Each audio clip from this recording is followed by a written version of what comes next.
हमले और अमरनाथ यात्रा की सुरक्षा को लेकर के ये बैठक की गई,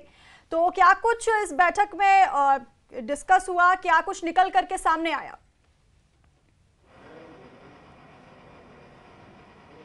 जी देखिए, साफ तौर से जो बैठक है वो फिलहाल अभी चल रही है। ये माना जा रहा है कि 2 चरणों में ये पूरी बैठक होगी, जिसमें पहले चरण में जम्मू कश्मीर में हुई आतंकी हमले को लेकर और वहाँ पर किस तरह से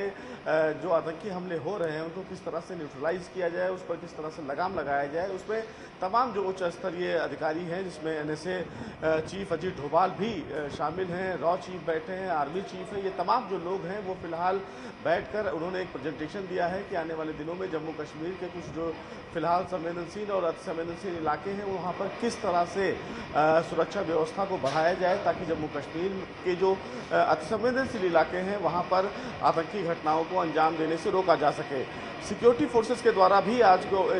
अमित शाह को ये जानकारी दी गई है और तमाम चीज़ें ब्रीफ की जा रही हैं और सबसे महत्वपूर्ण बात इस मामले में ये है कि आने वाले दिनों में जो फिलहाल अमरनाथ की यात्रा है, जो श्राइन बोर्ड पर वहाँ पर तैयारियाँ हैं और जो तमाम श्रद्धालु आने वाले दिनों में अमरनाथ यात्रा पर जाएंगे उनकी सुरक्षा को लेकर किस प्रकार से कदम उठाया जाए। और सबसे महत्वपूर्ण बात इस मामले में ये भी देखना होगा कि आने वाले दिनों में अमरनाथ यात्रा पर लगाम लगाने के लिए जो फिलहाल ये माना जा रहा है कि दहशतगर्द आने वाले दिनों में अमरनाथ यात्रा पर अटैक कर सकते हैं, तो उस पर लगाम लगाने के लिए एक बड़ी बैठक है और उस बैठक में कहीं ना कहीं अमरनाथ यात्रा को लेकर एक प्रेजेंटेशन फिलहाल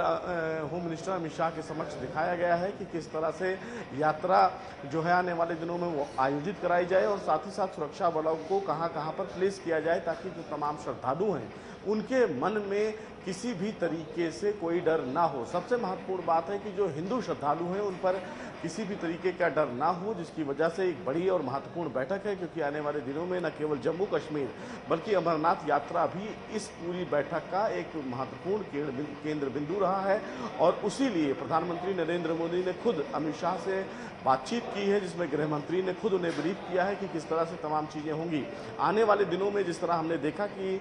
जम्मू कश्मीर के कुछ इलाकों में आतंकी घटनाएं हुई, उसमें कई जो जवान हैं वो शहीद हुए और उसके बाद कहीं ना कहीं गृह मंत्रालय हरकत में है और साफ तौर से आने वाले दिनों में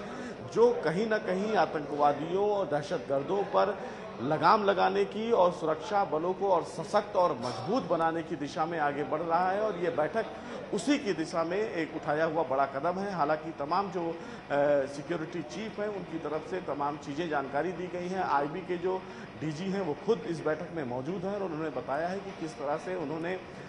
जो उन्हें फिलहाल इनपुट मिला है उसको इंटरसेप्ट किया गया है और दहशतगर्दियों यानी कि जो आतंकी घटनाएं भविष्य में होने वाली हैं उनमें किस प्रकार से लगाम लगाए जा सके। तो ये माना जा सकता है कि 2 चरणों में ये बैठक होगी। अभी फिलहाल जो एनएसए चीफ है अजीत डोभाल वो बैठक से निकले हैं थोड़ी देर पहले और ये अभी जो और भी अधिकारी हैं वो अभी बैठक में ही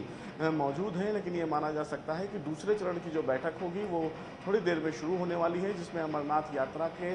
तमाम पहलुओं पर चर्चा की जाएगी। जी सुशील, और बीते कई दिनों से आतंकी हमले जिस तरह से बढ़ गए हैं तो अब देखना होगा कि क्या कुछ इस बैठक से निकल के सामने आता है। तो आपका बहुत बहुत शुक्रिया इस खबर पे हमें ये तमाम जानकारी देने के लिए।